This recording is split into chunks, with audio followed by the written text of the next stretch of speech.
On చేస్తున్నాను.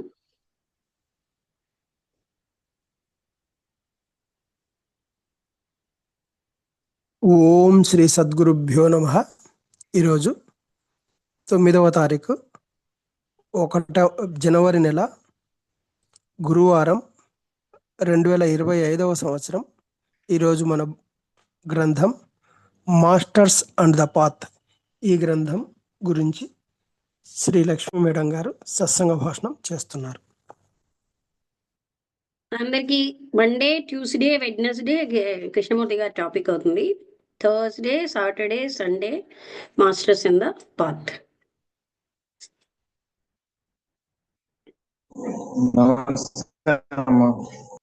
ఏంటండి?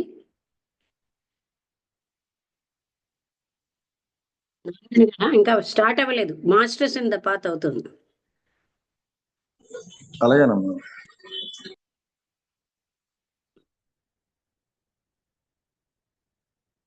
When we know these things from behind, we find sudden and curious illuminations thrown upon various texts of the Bible.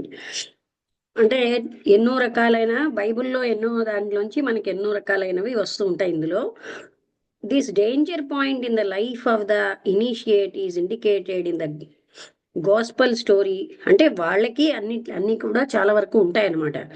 ఇప్పుడు ఈ సంఖ్యలు వాళ్ళకి కూడా ఉన్నాయి.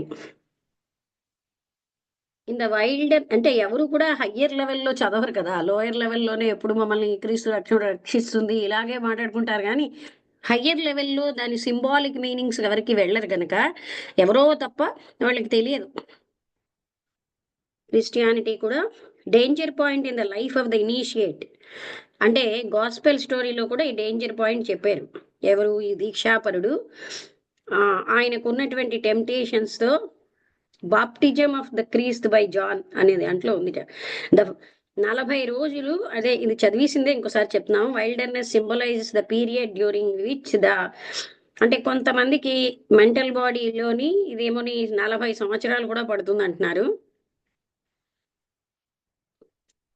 Though for the ordinary candidate not 40 days but 40 years might well be required. సామాన్యులకి 40 సంవత్సరాలు పడుతుంది for it's accomplishment, మళ్ళీ అది సాధించడానికి. అంటే ఒకసారి పతనం అయిపోతే.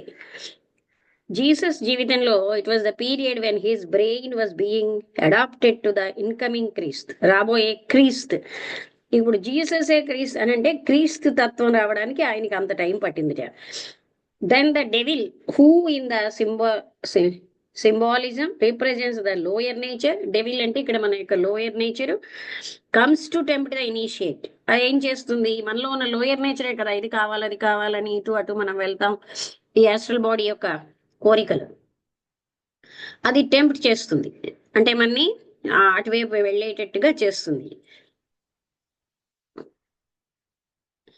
ఎవరిని? ఇనిషియేట్ని. First to use his powers for the satisfaction of his own needs, తన అవసరాల్ని తన పవర్స్ని వాడుకునేటట్టుగా అది చేస్తుంది. తర్వాత if thou be the son of God, God యొక్క సన్ గాని అవుతే command that these stones be made bread. అంటే if thou be the son of the God command అంటే ఈ స్టోన్స్ అన్నీ కూడా అంటే ఇవి పోవాలి అని మనం. Then he is tempted to cast himself down from a pinnacle of the temple. అంటే ఎప్పుడైతే వీటన్నిటితో టెంప్ట్ అవుతుంటాడో ఆయన ఆ టెంపుల్ వరకు వెళ్ళిన వాడు పడిపోతాడు. thus performing a miracle which would astound the populace. అందరికీ ఆశ్చర్యపడేటట్టుగా అవుతుంది. And lastly he is shown all the kingdoms of the world and the glory of them. అంటే అలా కాకుండా ముందుకెళ్ళిన వాడు పడిపోకుండా ఆయన చాలా మీదకి వెళ్ళిపోతాడు. హీ షోన్ అప్పుడు జగత్తులో అన్ని సామ్రాజ్యాలు ఆయన చూడగలుగుతాడు, చూడబడతాయి ఆయన చేత వైభవం అంతాను. అప్పుడు డెవిల్ ఏం చెప్పింది? All these things will I give thee if thou wilt fall down and worship me. అంటే నువ్వు నన్ను గాని పూజిస్తే, వర్షిప్ మీ అంటే డెవిల్ గా అని కాదు, అంటే ఈ లోయర్ మెంటల్ నేచర్ గాని నువ్వు ప్రాముఖ్యం ఇస్తే నేను ఇవన్నీ నీకు ఇస్తానులే అని. He is tempted to use his powers. అందుకని ఆయన తన శక్తులన్నింటినీ తాను తృప్తిపరచుకోవడానికి వాడతాడు. హిజ్ ఓన్ అంబిషన్, తన ఆశయాలకు తగ్గట్టుగా. Each of these temptations represents a different form of pride. అప్పుడు మనకి వేరే రకమైనటువంటి ఒక గర్వం వచ్చేస్తుంది. మొట్టమొదటి ఇనిషియేషన్ అన్నది కొత్త జన్మ వచ్చినట్టుగా, సెకండ్ ఇనిషియేషన్ అన్నది ఆ baptism of the Holy Ghost and ఆ ఫైర్ తో పోల్చొచ్చు అంటున్నారు. It is the power of the third person of the Blessed Trinity. Blessed ట్రినిటీలో మూడవ వ్యక్తి యొక్క పవర్ అంటున్నారు. That is outpoured at that moment. అంటే సెకండ్ ఇనిషియేషన్ అయ్యాక ఆయన మీద ఈ పవర్ కురిపించబడుతుంది. Descending in what may but inadequately described as a flood of fire. ఎలా వర్ణిస్తారట? ఫైర్ అంటే అగ్ని వర్షంలాగా. Descending in what may but a flaming tide of living light. జీవించున్న యొక్క కాంతి యొక్క ఒక కెరటం లాగా వస్తుంది. ఈ స్టేజ్లో బుద్ధిస్టులు ఏం చెప్తారంటే అతన్ని దగామిన్ అంటారు. దగామిన్ అని అతన్ని అంటారట. ఎవరు సెకండ్ ఇనిషియేషన్ ని పొంది ఆయన మీద ఎంతో శక్తి వచ్చినప్పుడు ఆయన the man who returns but once, which means that he who has reached that level should need be but one more incarnation before. అంటే అటైనింగ్ అర్హత్షిప్. అర్హత్షిప్ కి ముందు ఇంకొక జన్మ ఎత్తితే చాలు టైం. ద ఫోర్త్ ఇనిషియేషన్, అర్హత్షిప్ అనేది ఫోర్త్ ఇనిషియేషన్ అన్నమాట.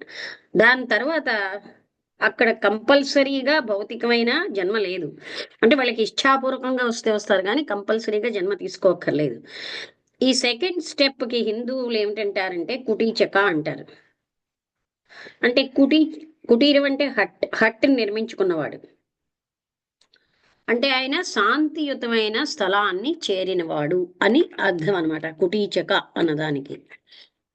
ఇది హిందూయిజంలో వాళ్ళని కుటీచక అంటారనమాట. ఈ స్టేజ్లో ఆయనకి ఇంకే రకమైనటువంటి సంకేళ్లలు ఉండవు.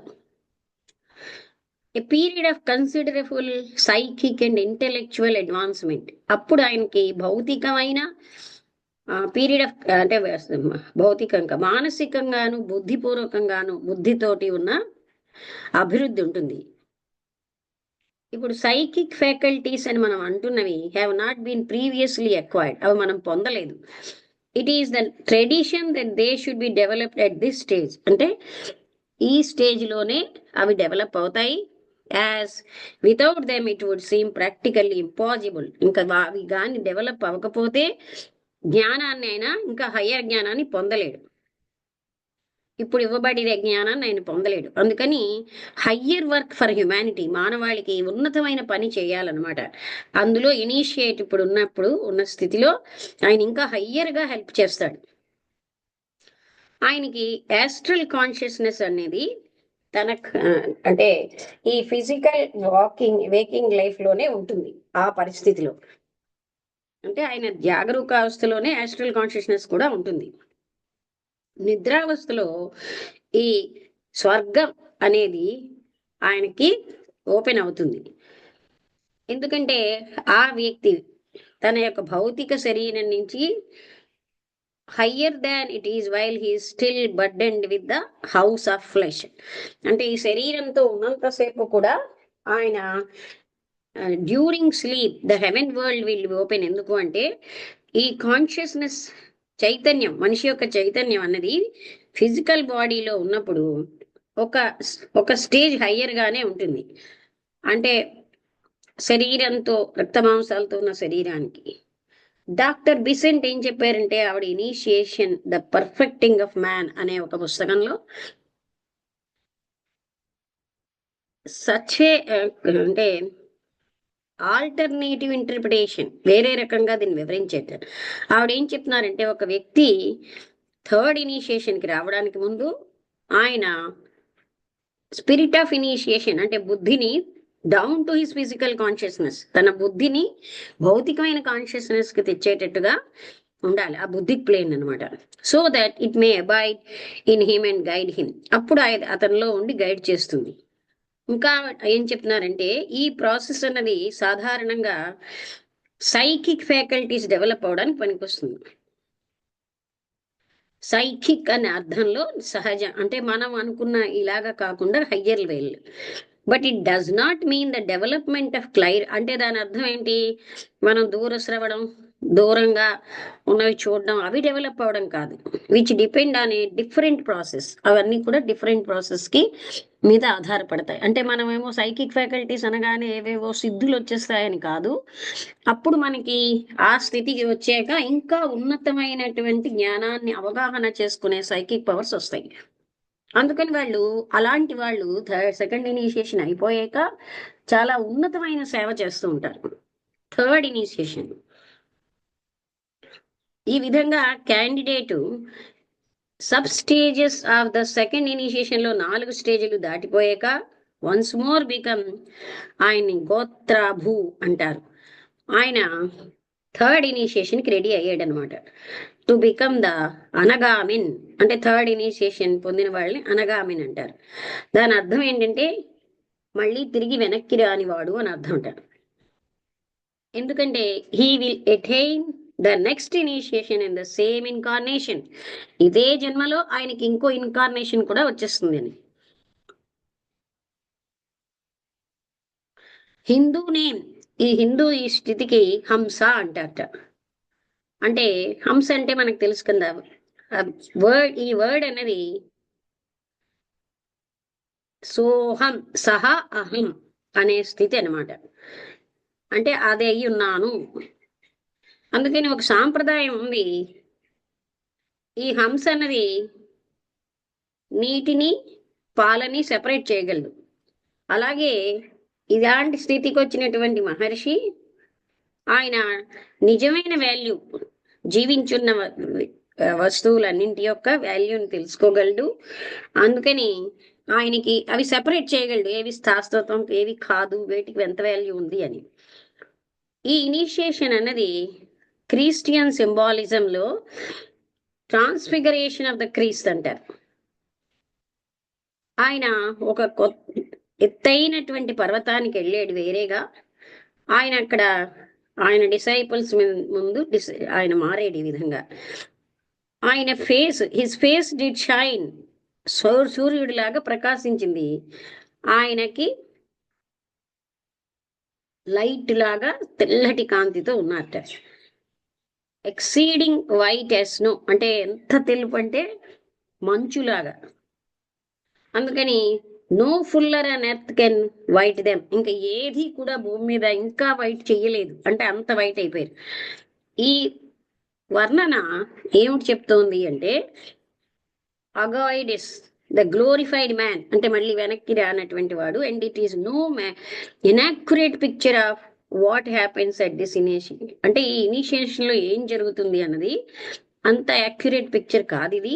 For just as the second initiation is principally concerned with the quickening of the lower mental body, అంటే లోయర్ మెంటల్ బాడీ అనేది త్వరితపరుస్తుంది సెకండ్ ఇనిషియేషన్ తర్వాత. ఈ సమయంలో కాజల్ బాడీ అన్నది కారణ శరీరం బాగా డెవలప్ అవుతుంది. ఇగో అన్నది చాలా మోనాడ్ జీవాత్మకు దగ్గరగా వస్తుంది. అండ్ ఈజ్ దస్ ట్రాన్స్ఫిగర్డ్ అంటే ఇంకా అది పూర్తిగా మారిపోతుంది. Even the personality is affected by that wondrous, అంటే ఈ అవుట్ పోరింగ్ ఇంత ఎనర్జీ అదంతా వల్ల ఆయన వ్యక్తిత్వం కూడా సంపూర్ణంగా మారిపోతుంది. The higher and the lower self became one at the first initiation. అప్పుడు మనకి మామూలుగా లోయర్ సెల్ఫ్ అంటే ఇలాంటి జెలసీ, పరభావం ఇవన్నీ ఉంటాయి. అలాంటి ఇనిషియేషన్కి వచ్చేసరికల్లా ఇంకా లోయర్ సెల్ఫ్ మాయం అయిపోతుంది, ఇంకా ఉన్నదంతా హైయర్ మెంటల్ నేచరే. And that unity is never lost. ఆ ఏకత్వం అన్నది ఇంకా అలాగే ఉండిపోతుంది, మళ్ళీ లోయర్ నేచర్ వేరేగా ఉండదు. అంటే అది వేరేగా సెపరేట్ గా మళ్ళీ జలసీలు అవి రావు అనమాట. ఎందుకంటే అసోహం సహాహం అన్న స్థితికి వచ్చేసారు. Highest self that now takes place can never be mirrored in the lower worlds of form. అంటే రూపాలతో ఉన్నటువంటి దాంట్లో, అంటే మనం రూపమే మనిషిగా ఫీల్ అవుతున్నాం కదండి, ఇలాంటి జగత్తులో ఆ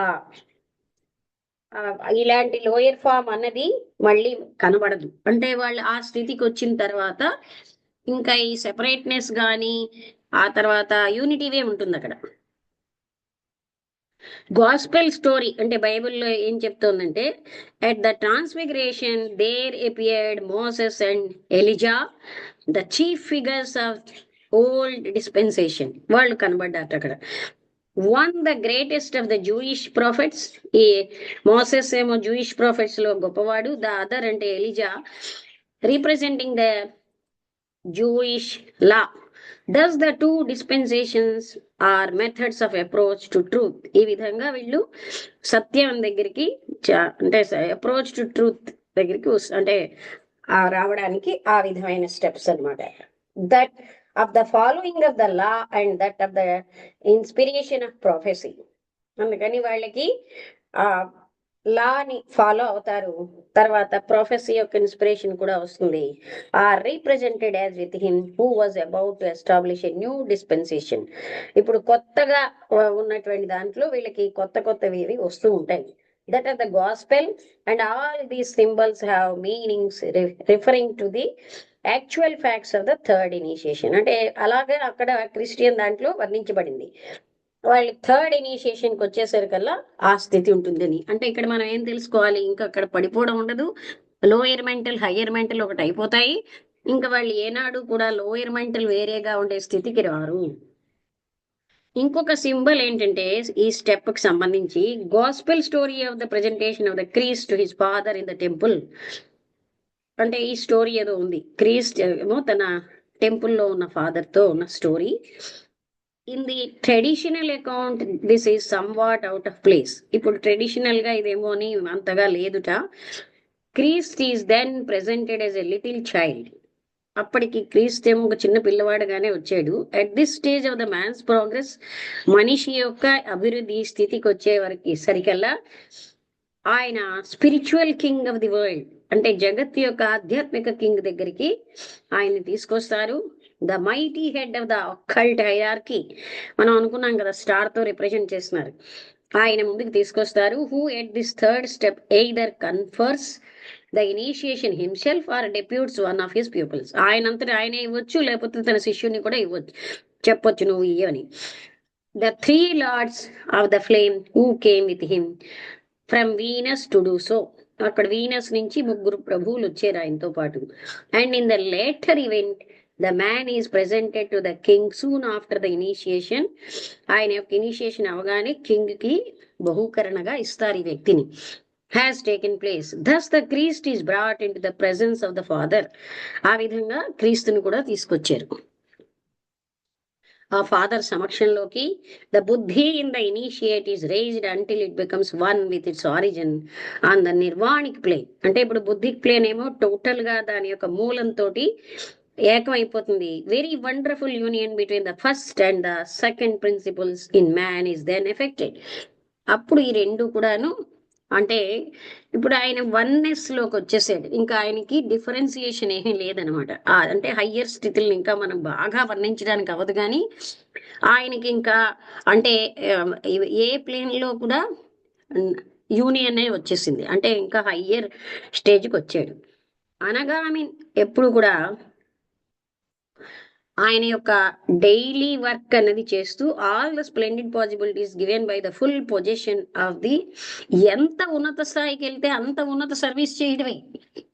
అక్కడ మనం గ్రహించాల్సింది ఏంటంటే మన అందరం కూడా ఇతరుల కోసమే పుట్టాం, కానీ అది మనకి తెలియక ఇప్పుడు చూడండి ఆఫీసులో అన్ని ఆఫీసులు పనిచేస్తున్నాయి వాళ్ళ కోసం కాదు, ఆఫీసులు పనిచేయడం వల్ల ఇతరులకి బెనిఫిట్ అవుతుంది. ఇప్పుడు ఒక రిక్షావాడు, ఆటో అతను, వీళ్ళందరూ మనకి హెల్ప్ చేయడానికే కదా, తెలుసో తెలియకుండానో వాళ్ళందరూ మనకి హెల్ప్ చేస్తున్నారు. అంటే అదే కానీ తెలిసి చేస్తే ఇంకా మంచి ఫలితం వస్తుంది. అందరం విశ్వకర్మే చేస్తున్నాం, కానీ ఇప్పుడు వాళ్ళకి హయ్యర్ ఫ్యాకల్టీస్. అందుకని మనం గ్రహించాల్సింది ఏంటంటే తెలిసి మనం ఇతరులకి సహాయం చేసి ఇదే మన జన్మ సార్థకత అన్నప్పుడు మనం హయ్యర్ ప్లేన్స్కి వెళ్తాం. అందరూ ఇప్పుడు ఈ అనగామిని స్థితికి వచ్చేసరికల్లా ఆయన చేసే సేవ ఇంకా హయ్యర్ ప్లేన్ లో ఉంటుంది. అది ఇక్కడ చెప్తున్నారనమాట. అంటే ఇంకా వాళ్ళకి హయ్యర్ పవర్స్ ఇచ్చి ఇంకా హయ్యర్ లెవెల్ ఆఫ్ సర్వీస్ చేయిస్తారు. ఆయన వండర్ఫుల్లీ వైడెంట్ కాన్షియస్నెస్ లోకి వస్తాడంటే గొప్ప చైతన్యంలోకి. బుద్ధిక్ ప్లేన్ లోంచి అది విడుదలవుతుంది. ఈ స్టేజ్ లో ఆయన any lingering remains of what are called the 4th and 5th fetters, ఇంకా 4, 5 అన్న సంఖ్యలు ఏమైనా ఉంటే అంటే దాన్ని కామరాగా అండ్ పరిఘ అంటారట. పతిఘ అంటే ఇంకా 2 సంఖ్యలు ఉన్నాయట. Attachment to the enjoyment of sensation. అమ్మ బాబోయ్, అక్కడికి కూడా ఇంకా సెన్సేషన్స్ మీద ఎంజాయ్మెంట్, ఇది అనుభవించుదాం అది అనుభవించుదాం అనేది ఏదైనా ఉంటే ఆ ఫెక్టర్స్ ఇంకా 2 ఉండిపోతాయట, కామరాగా పతిగా. Typified by earthly love and all possibilities of anger or hatred. అంటే అక్కడ ఈ భూమి మీద ఉన్న ప్రేమ, భూమి మీద మనుషుల యొక్క ప్రేమ, ఇవన్నీ కూడా వాటిలో ఇంకా ఫెక్టర్స్ ఉంటాయి. ఈ సాధకుడు must free himself from the possibility of being enslaved in any వే. అంటే ఆయన బాహ్యమైన వాటి నుంచి బానిస అవ్వకుండా తను తాను స్వేచ్ఛగా బయటకు వచ్చేయాలి. అలా కాకుండా తిరిగి పడ్డాడు, అయిపోయింది. He will not feel the attraction of what is pleasant or beautiful or clean. ఆయనకి అక్కడ ఇది అందంగా ఉంది, ఇది చాలా సౌందర్యంగా ఉంది, ఇది ఆహ్లాదంగా ఉంది, శుభ్రంగా ఉంది అని ఆయన ఏం ఫీల్ అవ్వడు. Nor the repulsion for the opposite of this things. లేకపోతే బాగులేని దాని పట్ల విముఖత, ఏమీ అందంగా లేదు, ఇవన్నీ అంటే ఇవన్నీ కూడా ఒక లెవెల్లోనే ఉంటాయి. అప్పుడు ఆయన ఈ విల్ స్టిల్ టేక్ దెమ్. మా ఇంటికి ఒక అవధూత లాంటి ఆయన వచ్చారు. మేము బయట విజయనగరంలో ఆ చెత్త దగ్గర ఈ తొక్కలు అవన్నీ అరటి తొక్కలు అని అంటే, మీరు ఏవి చెత్తను వదిలేస్తున్నారో అవన్నీ మా ఆహారం అన్నారు. అంటే అక్కడ వాళ్ళకి ఇది మంచి, ఇది చెడ్డ, ఇది శుభ్రము, ఇది అశుభ్రము ఏమి ఉండవు. ఎందుకంటే ఆ స్టేట్ ఆఫ్ కాన్షియస్నెస్ లో మనం అనుకున్నవి ఏవి పనిచేయవు అక్కడ. అప్పుడు నేను అంటే అతను వచ్చారు ఇంద్రజిత్ బాబా అని, ఆయన అన్నారు ఇవన్నీ మాకు ఆహారమే అన్నారు. అంటే అక్కడ సౌందర్యము, ప్లెజెంట్ గా ఉండడం, శుభ్రంగా ఉండడం ఇవేవి ఉండవు. అంటే వాటి యొక్క ఆపోజిట్స్ కూడా వాళ్ళకి ఏమీ ప్రభావితం చూపెట్టవు. He will take them in to account in the course of his work, but he will not let them be a deciding element in duty. అంటే తన కర్తవ్యానికి ఇక్కడ శుభ్రంగా లేదండి, ఇక్కడ అందంగా లేదు, ఇది ఆహ్లాదంగా లేదు, ఇవేవి వాళ్ళకి అడ్డం అవ్వవు. And will override them entirely on these emergent occasions when it is necessary for his work. ఆయన అక్కడే పని చేయాలంటే వాటన్నిటిని ఆయన అధిగమించి పని చేస్తాడు. అంతేగాని మనం అనుకున్న ఇవన్నీ కూడా సర్ఫేస్ లెవెలే, ఇంకా హై లెవెల్కి వెళ్ళేసరికల్లా అక్కడ ఈ తేడాలు ఏమీ ఉండవు. అందుకే మనం చూస్తూ ఉంటాం చాలా దత్తాత్రేయులు వారు ఎంత అంటే మురికిగా మాంసం కొరుకుతూ ఒక చేత్తో ఆయన ఒక స్త్రీని పట్టుకుని డ్రింక్ చేస్తూ కనిపిస్తూ ఉంటాడు. అంటే ఏంటంటే మనకి ఉన్న లెవెల్కి మనం చిచ్చి అనుకుంటాం, కానీ ఒక లెవెల్ దాటిన వాళ్ళకి అదేమీ కాదు. Here we must guard against a possible misconception. ఇక్కడ మనం ఒక మిస్కాన్సెప్షన్ ని పట్ల జాగ్రత్తగా ఉండాలి. మనం సాధారణంగా దాన్ని పట్టుకుంటూ ఉంటాం. The purest and noblest human love never dies away. అంటే పవిత్రమైన ఉన్నతమైన ప్రేమ ఎప్పుడు పోదు. Is never in any way. అది ఏ రకంగా కూడా, ఈ అక్కల్ట్ ట్రైనింగ్ ఎంత గొప్పదొచ్చినా అది ఎప్పటికీ కూడా, ఈ పవిత్రమైన ప్రేమ మాత్రం ఎప్పటికీ తగ్గదు. On the contrary it is increased. అది ఇంకా ఎక్కువ అవుతుంది, చాలా విశాలం అవుతుంది. Embraces all with the same degree of fervour. అక్కడ నా వాళ్ళు అనేది మాత్రం ఉండదు, కానీ అందరినీ అంత ఇంటెన్సిఫైడ్ గా ప్రేమిస్తారు. Which at first was lavished on 1 or 2 only. అది మొట్టమొదటి ఒకళ్ళు ఇద్దరు, తర్వాత అందరిపైన అటువంటి ప్రేమ ఉంటుంది. ఇది ఈ శిష్యుడు దీని అంతటికీ కూడా ఉన్నత స్థాయికి వచ్చేస్తాడు. ఆయన వ్యక్తిత్వం అనేది దాంతో ఆయన కనెక్టెడ్ అబవ్ ఆల్ కన్సిడరేషన్స్. అంటే ఇలాంటివన్నిటికీ పైకి వెళ్ళిపోతుంది ఆయన వ్యక్తిత్వం అనమాట. So is free from all the injustice. ఇంకా ఆయనకి ఏ రకమైన అన్యాయము, పక్షపాతం ఏం ఉండదు. అది సామాన్యమైన ప్రేమలో తరచుగా మనకి అలాంటివి చూస్తూ ఉంటాం. వీళ్ళు ఎక్కువ, వాళ్ళు తక్కువ. అందుకే మనం ఊహించలేము వాళ్ళ స్థితి, ఎందుకంటే మనకున్న పక్షపాతాలతోటి చూస్తాం. ఆ పక్షపాతం లేని స్థితి అన్నదాన్ని మన ఊహకు అతీతం. అందుకే your laws are different from our laws అంటారు మహాత్ములు. మీ లాస్ కి మా లాస్ కి చాలా తేడా ఉంటుంది అని చెప్తారనమాట. అలాగే మన దృష్టి వేరు, వాళ్ళ యొక్క ఆ జ్ఞానంతో ఉన్నది వేరు. మనం ఎలా అసహించుకుంటాం, వాళ్ళు అసహించుకుంటారు, ఇలా అనుకుంటాం. అవేమీ కావు. అక్కడ ఆ ప్రేమ ఇంకా పెరుగుతుంది కానీ అంతటి పైన అక్కడ ఏ పార్షియాలిటీ ఉండదు. అయితే ఈ విధంగా స్టూడెంట్ అన్ని రకాల కన్సిడరేషన్ కి అతీతంగా తన వ్యక్తిత్వం పెరిగిపోతుంది అనమాట. Which ordinary love so often brings in its train. అంటే ఆర్డినరీ లవ్ కి మనం ఏదైతే ఇంజస్టిస్, పార్షియాలిటీ ఉంటాయో అవి ఏవి ఉండవు అక్కడ. Nor should it for a moment be supposed that in getting his wide affection for all, he loses the especial love for his closer friends. అలా అని అనుకుంటే మనం ఏమనుకుంటాం, అసలు మనం ఎవరైతే క్లోజ్ ఫ్రెండ్ పట్ల ఉన్న ప్రేమ ఆయన కోల్పోతాడని. అదేమీ కాదు. దీనికే టైమ్ని అన్న ఆయన సెల్ఫ్ రియలైజేషన్ త్రూ లవ్ అనే పుస్తకంలో ఆయన అడుగుతారు, ఈ అనంతమైనటువంటి ఆ ఆత్మ సాక్షాత్కారం, అనంతమైన ప్రేమ వచ్చాక వాట్ అబౌట్ దీస్ లవ్స్, మనకి మనకి ఉన్న ప్రేమలంటే అప్పుడు ఏం చెప్పారు, ఒక పెద్ద ప్రవాహం వచ్చింది అనుకోండి, గుంటల్లో నీరు అలాగే ఉంటుంది, అదేం డిస్టర్బ్ అవ్వదు.